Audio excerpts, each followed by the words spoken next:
नाते निभावणे मुंडे साहेबांनी शिकवलंय, क्षमा करणं मुंडे साहेबांनी शिकवलंय, प्रेम करणं मुंडे साहेबांनी शिकवलंय. आणि म्हणून जेव्हा वाटलं की आपल्या भावाला त्रास होतोय तेव्हा सगळ्या मागच्या गोष्टी मी विसरले आणि त्याच्या त्रासामध्ये त्याला मलम लावायचा प्रयत्न करण्याचा आम्ही प्रयत्न केला. हे मुंडे साहेबांचे संस्कार.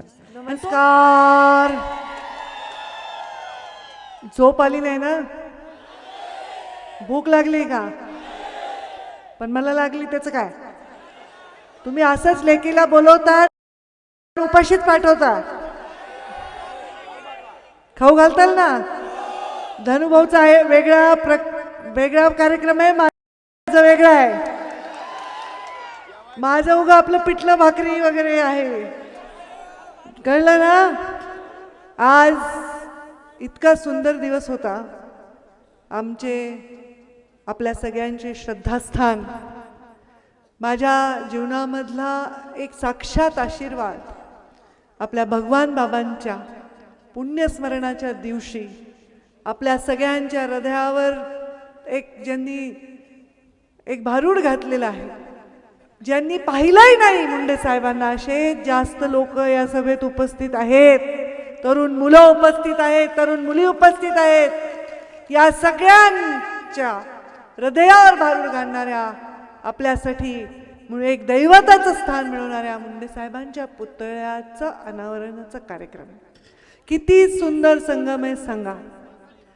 2 एकर रान विका पण शिका असं म्हणणारे भगवान बाबा, आणि शिकत असताना आरक्षण देऊन समाजाला मुख्य प्रवाहात आणण्याची संधी देणारे मुंडे साहेब आज या दोघांचं स्मरण एका क्षणी आपल्याला करतात. या मंचावर उपस्थित माझे भाऊ धनुभाऊ, ते डीएम आहे तर मी पीएम आहे. आमच्या मंचावर उपस्थित आमदार, तेही माझे भाऊच आहेत. युवा मोर्चामध्ये होते तेव्हा मी युवा मोर्चाचे अध्यक्ष होते महाराष्ट्राचे, आणि मुंडे साहेबांच्या जाण्यानंतर माझ्या संघर्ष यात्रेमध्ये खरं तर तुमचं तिकीट ठरलेलं आहे. आणि मुंडे साहेब त्यांच्या परिवारात तिकीट होतं हे नक्की होतं, पण एका कारणास्तव तुषारचं नाव समोर आलं आणि तुषारचं तिकीट ठरलं आणि तुषार आमचा भाऊ आमदार झाले. मंचावर उपस्थित आमचे पाहुणे, खरं तर धनंजयचे पाहुणे म्हणावं आता, पण आम्ही पीएम डीएम एका मंचावर असल्यामुळे आमचेच पाहुणे. आम्ही तर अण्णा म्हणतो, गोविंद अण्णा. त्यांना मी उगाच चिडवायले होते, मेवण्याला बघून तुमच्या चेहऱ्यावर रौनक आली म्हणून. मंचावर उपस्थित माझे आमदार, ज्यांनी शेतकऱ्यांच्या चळवळीसाठी जीवन वेचलं आणि शरद जोशींच्या चळवळीतून झोन बंदी उठवण्यासाठी मोठं योगदान देण्याचं काम केलं, ते धोंडगे साहेब. मंचावर उपस्थित माझे आमदार रोहिदासजी चव्हाण, आमच्या बहिणी भाजपच्या, कारण त्या भाजप म्हणून आलेल्या आहेत, प्रणिताताई चिखलीकर. मंचावर उपस्थित मनोहर धांडे, देवीदासजी राठोड, माळाकोळीचे सरपंच जनार्दन तिडके, म्हणजे मला इथे बोलवण्यामध्ये, ह्या कार्यक्रमामध्ये योगदान देणाऱ्यापैकी एक महत्त्वाचं नाव. मंचावर उपस्थित मुक्तेश्वर धोंडगे, चंद्रसेन पाटील, बाजीराव मुक्तेश्वर धोंडगे, मला कशी नाही दिसले? अरे कमाल आहे, तुम्ही भेटलेच नाही मला. हे उभे होते आमच्या युतीतून, तेव्हा मी त्यांच्या कार्यक्रमाला आलते ना. हां, मी पण काम केलंय, काही काल आले नाही, 25 वर्ष झाले मला सुद्धा. मंचावर उपस्थित चंद्रसेन पाटील, बाजीराव भालेराव, संजय तिडके. पुतळ्याची जागा ज्यांनी दिली ते संजय तिडके, त्यामुळे माझं तर माझ्यावर कर्ज चढलं त्यांचं आता, की त्यांनी माझ्या वडिलांच्या पुतळ्याला जागा दिली. मग देवीदास महाराज, एकनाथजी तिडके आणि पुतळ्याचे शिल्पकार कृष्णा शिंदे. तुमचे काय करू मी? तुमच्या हाताला वंदन करू का काय करू मला कळलं नाही. इतका सुंदर तुम्ही देखणा पुतळा माझ्या बाबांचा बनवला.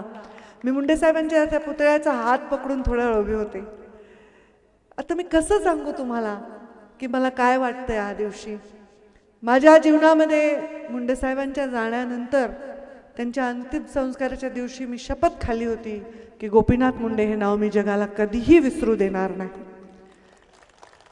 आणि ही शपथ मी पदावर असेन नसेन, मी मंत्री असेन नसेन, मी आमदार असेन नसेन, मी या जीवनात असेन नसेन, तरी ही शपथ पूर्ण करणारी मुलगी म्हणून माझं नाव घेतलं जाईल, एवढीच साधी माझी इच्छा आहे.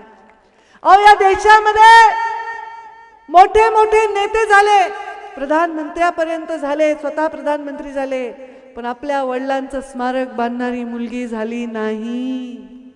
पण मी ते बांधलं.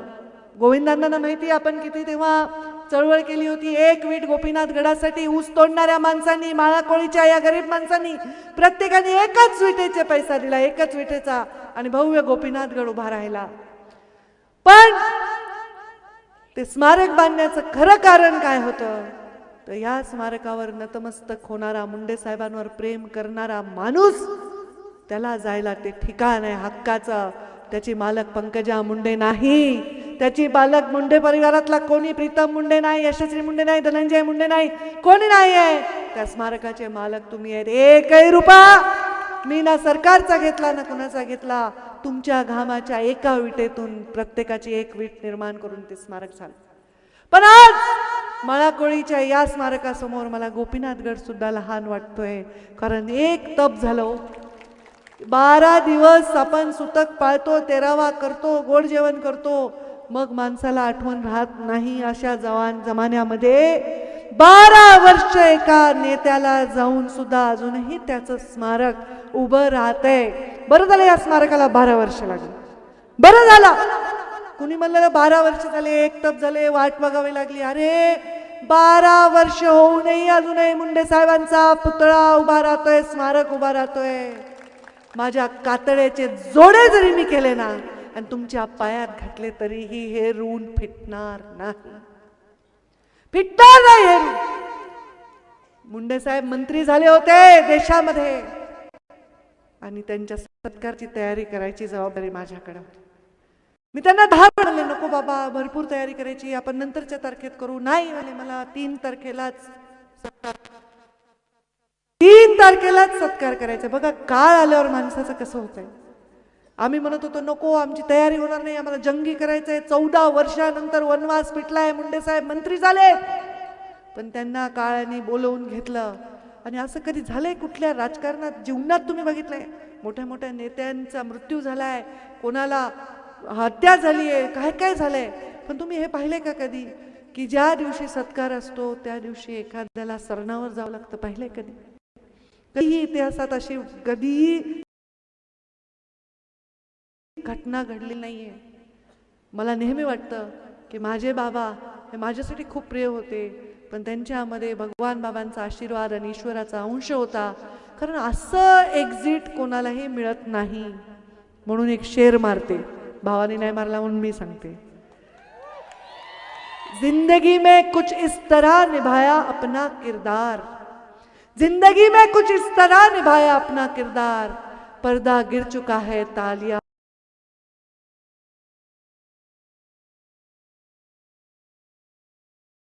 फिर भी बज रही. अरे गोपीनाथ मुंडे नाव घेतलं तर माऊल्या माझ्या डोळ्याला पदर लावतात.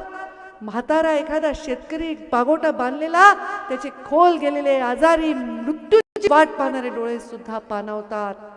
आणि एक चिमुकला माझ्या बाबांच्या गोपीनाथ मुंडेंच्या जयंतीच्या आणि पुण्यतिथीच्या दिवशी फोटोच्या समोर डोकं ठेवून पाया पडतो. वर्षा 1.5 वर्षाचं लेकरू, त्याला गोपीनाथ मुंडे माहिती आहेत, त्यांनी पाहिलेत, पण तो म्हणतो हे आमचे साहेब आहेत.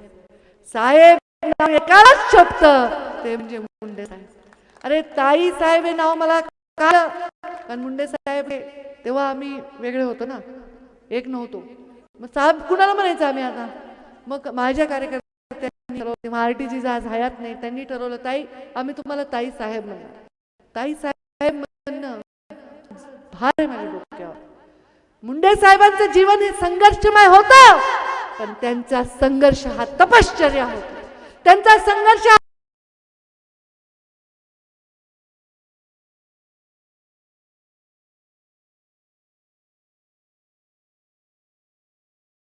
होते, अशा प्रकारचं वातावरण होतं. 12 ज्योतिर्लिंगांचं दर्शन झालं माझं आज तुमच्या निमित्ताने. मोठा कार्यक्रम केला. काय पैसे आहेत रे तुमच्याकडे? 6.5 कोटी तुम्ही जमवले. अरे कमाल आहे तुमची. कुठं गरीब आहेत तुम्ही?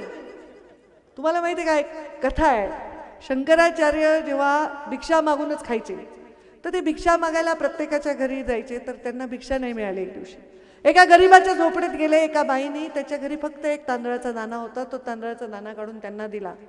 त्यांच्या डोळ्यामधून अश्रू व्हायला लागले आणि त्यांनी एक स्तोत्र रचलं आणि तेव्हा सोन्याचा पाऊस पडला. कारण ती बाई श्रीमंत होती, कारण तिच्याकडे एकच दाणा होता तांदळाचा, तो पण तिने दिला. बाबा हे तुला मी देते, माझ्या घरात दुसरं काही नाही. त्यामुळे तुमची दानत खूप महत्वाची आहे. तुमचे 6.5 कोटी म्हणजे 650 कोटी सारखे आहेत आणि तुमच्या या 6.5 कोटी तुम्ही एकत्र करून 12 ज्योतिर्लिंगांचं मंदिर बनवताय. मुंडे साहेबांचं स्मारक किती सुंदर बनवताय तुम्ही. खाली व्यायामशाळा आणि वर वाचनालय. तरुणांना काय पाहिजे? जे मुंडे साहेबांनी बंद केले ते नाही पाहिजे. काय बंद केलं? मग दारू पाहिजे का? ओ बायांनो पाहिजे का? नाही तर घरी आल्यावर हे दणके. कोणत्याही स्टँडर्डचा नवरा असो, दारू पिऊन आल्यावर बायकोला शोधून 2-4 दणके देतो. रोज बायका रडतात. म्हणून दारू मुंडे साहेबांनी बंद केली. मग काय पाहिजे तरुण पिढीसाठी? मुंडे साहेबांनी आपल्याला मुख्य प्रवाहात आणलं. डॉक्टर झाले, इंजिनियर झाले. मी एक दिवशी एक्सप्रेस हायवेवरून पुण्याला चालले होते. माझ्याबरोबर एक गाडी चालली होती आणि त्या गाडीमधली एक चांगली सुशिक्षित परिवार होता. छान गॉगल बिगल घातलेलं कुटुंब होतं. एका मुलीनी एक कागद मला असा दाखवला. पटपट लिहिलं. मला बघून सारखी ओव्हरटेक करत होती, हॉर्न वाजवत होती. म्हटलं काय बाबा हिला एवढं ओव्हरटेक करते? मी गाडी थोडी स्लो केली तर तिने कागद दाखवला की मुंडे साहेबांमुळे आम्ही इंजिनियर झालो. मग भगवान बाबा काय म्हणले? 2 एकर रान विका पण टिका. मुंडे साहेब काय म्हणले? शिक्षण येते पण तुमची परिस्थिती नाही तर हे घ्या, तुम्हाला ह्या सवलती आहेत. आणि आज मुंडे साहेबांच्या तरुणांनी काय करावं? सशक्त देह कमवावा. अगदी असा हनुमान चालिसा म्हणावी, दंड बैठका कराव्या, व्यायाम कराव्या. पण दुसरीकडे काही दारू बिरू असल्या व्यसनाला लागू नये. आणि दुसरं काय करावं? वाचनालय म्हणजे अभ्यास करा. त्या माळाकोळीमध्ये मुंडे साहेबांचं स्मारक इतकं मुंडे साहेबांना शोभणार तुम्ही बनवलं. का रे बाबा, हे माईक काही दुसऱ्यांनी लावलंय का? आमच्या नावडत्या कोणी? तर असं अरे हे मस्त ना, हे कुठेच दिला तुम्ही. तर मुंडे साहेबांनी हे स्मारक तुम्ही अत्यंत योग्य बनवलं. त्याबद्दल मी तुमचे सर्वांचे अभिनंदन करते. आणि मुंडे साहेबांचा वारसा हा तेजाचा आहे. मुंडे साहेबांचा वारसा हा त्यागाचा आहे. मुंडे साहेबांचा वारसा हा कष्टाचा आहे, केवळ संघर्षाचा नाही. ह्या सगळ्या गोष्टी त्यांनी केल्या आणि म्हणून आज आम्ही या मंचावर बोलू शकतो. ही आमची औकात झाली आणि त्यामुळे मुंडे साहेबांमुळेच मी इथे उभे आहे. हे सर्व आम्ही इथे उभे आहोत आणि तुम्ही सर्व आहोत. आणि असा एखादा लोकनेता जेव्हा मिळतो तेव्हा अनेक लोकांचे कुळं घडतात. जसं गोविंदांनी सांगितलं, पिढ्या घडतात. गोविंदांनी त्यांच्या शब्दात त्यांची शैली मांडली, पण गोविंदांना पुढची पिढी मी दत्तक घेतली. आमच्या राहुलला तुम्ही नाही दिलं तरी आम्ही लक्ष देतो. गोविंदांच्या राहुलला आम्ही जिल्हाध्यक्ष केलं, जिल्हा परिषदला उभा केलं आणि सांगितलं मी उभी आहे, राहुल केंद्रे नाही उभा आहे. कारण मुंडे साहेबांचं प्रेम, मुंडे साहेबांच्या मृत्यू पश्चात माझ्या बरोबर सोयऱ्यांना सोडून सुद्धा राहिले आणि ते नातं मी निभावण्याचा प्रयत्न केला. नाते निभावणे मुंडे साहेबांनी शिकवलंय. क्षमा करणं मुंडे साहेबांनी शिकवलंय. प्रेम करणं मुंडे साहेबांनी शिकवलंय. आणि म्हणून जेव्हा वाटलं की आपल्या भावाला त्रास होतोय तेव्हा सगळ्या मागच्या गोष्टी मी विसरले आणि त्याच्या त्रासामध्ये त्याला मलम लावायचा प्रयत्न करण्याचा आम्ही प्रयत्न केला. हे मुंडे साहेबांचे संस्कार आणि तो जो आनंद आहे ना आपल्याला, तो कशाने मिळत नाही.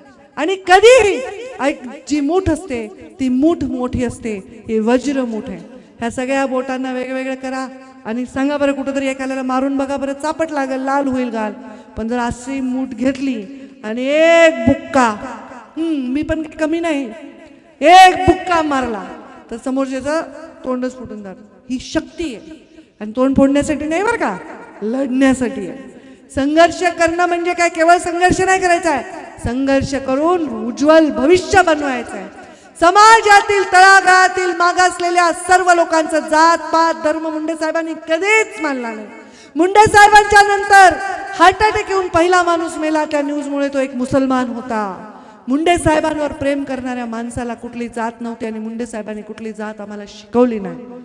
आज नवीन पिढीला मुंडे साहेब हे दिसायचे असतील तर मुंडे साहेबांनी कसं पायात चप्पल नसताना शाळेत गेले, कसं शिक्षण केलं, त्यावेळी काँग्रेसचं सरकार असताना राष्ट्रीय स्वयंसेवक संघाच्या शाखेला गेले आणि भारतीय जनता पार्टी म्हणजे जनता पार्टी भारतीय जनता पार्टी असा प्रवास केला आणि तुमच्या सगळ्यांचा सन्मान वाढवला, स्वाभिमान वाढवला. आपली भूमिका कधीही त्यांनी बदलली नाही आणि तो स्वाभिमान जर माझ्यात किंवा मुंडे साहेबांचा वारस सांगणारे आम्ही सर्व तुम्ही सर्व यांच्यामध्ये नसेल तर काय उपयोग आहे. स्वाभिमान हा आपला दागिना आहे, हा आपला अलंकार आहे.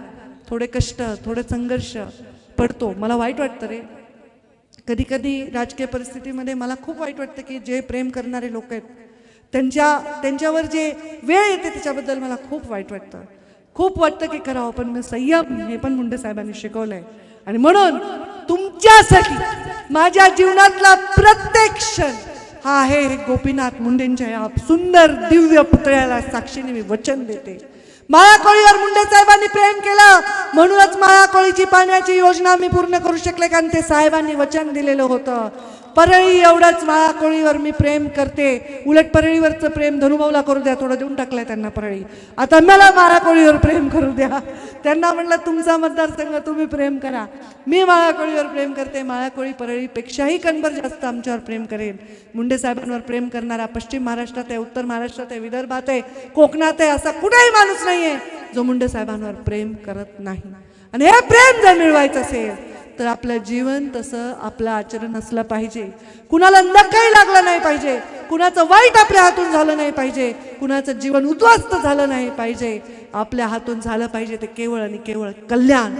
आणि हे कल्याण करण्याची भूमिका राजकारणामध्ये घेत असताना मला तुमच्या आशीर्वादाची सदैव गरज आहे.